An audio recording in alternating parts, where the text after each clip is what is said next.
গণ অভ্যুত্থান ঘটিয়ে শ্রীলঙ্কা স্টাইলে প্রধানমন্ত্রীর বাড়ি দখল করার টার্গেটও ওই রাতে ছিল। কারফিউ না দিলে শ্রীলঙ্কা স্টাইলে গণভবন দখলের ষড়যন্ত্র ছিল বললেন ওবায়দুল কাদের। প্রিয় দর্শক, অনুরোধ রইল ভিডিওটিতে একটি লাইক দিয়ে আমাদের ইউটিউব চ্যানেলটি সাবস্ক্রাইব করে দিবেন এবং ভিডিওটি সম্পর্কে আপনার মূল্যবান মতামত কমেন্টস করে জানাবেন। কোটা আন্দোলনকে ঘিরে সহিংস পরিস্থিতিতে ১৯ জুলাই রাতে কারফিউ জারি না করলে শ্রীলঙ্কা স্টাইলে গণভবন দখলের ষড়যন্ত্র ছিল বলে মন্তব্য করেছেন আওয়ামী লীগের সাধারণ সম্পাদক ওবায়দুল কাদের। বিএনপির প্রতি ইঙ্গিত করে সরকারের সড়ক পরিবহন ও সেতুমন্ত্রী ওবায়দুল কাদের বলেন, আপনাদের নৃশংসতা হানাদার বাহিনীকে হার মানিয়েছে। ক্ষমতার জন্য লন্ডনের পলাতক তারেক রহমান গণ অভ্যুত্থান ঘটিয়ে শ্রীলঙ্কা স্টাইলে প্রধানমন্ত্রীর বাড়ি দখল করার টার্গেটও ওই রাতে ছিল যদি কারফিউ জারি না হতো। এই প্ল্যান তাদের ছিল। শ্রীলঙ্কা স্টাইলে প্রধানমন্ত্রীর বাড়ি আক্রমণ করা, অভ্যুত্থানের উপর ভর করে হাওয়া ভবনের যুবরাজ ক্ষমতা দখল করত, এটাই তো তাদের পরিকল্পনা।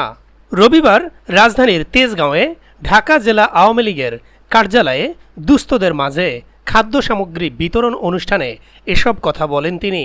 এ সময় দুস্থদের মাঝে ১০ কেজি চাল, ২ কেজি আলু, ১ কেজি করে ডাল ও লবণ এবং ১ লিটার তেল দেয়া হয়। ওবায়দুল কাদের বলেন, বিএনপি এখন স্বাধীনতা বিরোধী, দেশ বিরোধী, উন্নয়ন বিরোধী অপশক্তিকে নিয়ে নতুন প্ল্যাটফর্ম করার কথা জানান দিচ্ছে। তাদের আহ্বানে তাদের দোসররা সাড়া দিবে, এটাই স্বাভাবিক। মাথা যেদিকে যাবে লেজও সেদিকেই যাবে, এতে নতুনত্ব কিছু নেই।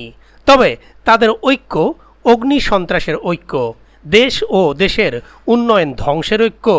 চলমান সহিংসতা নিয়ে বিদেশিদের বিবৃতি দেওয়া প্রসঙ্গে ওবায়দুল কাদের বলেন, বিদেশ থেকে অনেকেই বিবৃতি দিচ্ছেন। অনেক সংস্থা, অনেক বিশ্ববিদ্যালয়ের শিক্ষকও আছেন। কারা সমন্বয় করছেন আমরা জানি।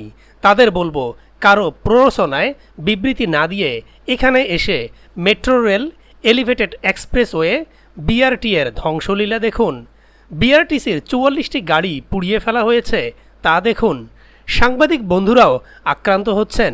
বিবৃতি যুদ্ধ চলছে দেশে বিদেশে, যেখানে 111-এর কুশীলব ডক্টর ইউনূসও যোগ দিয়েছেন।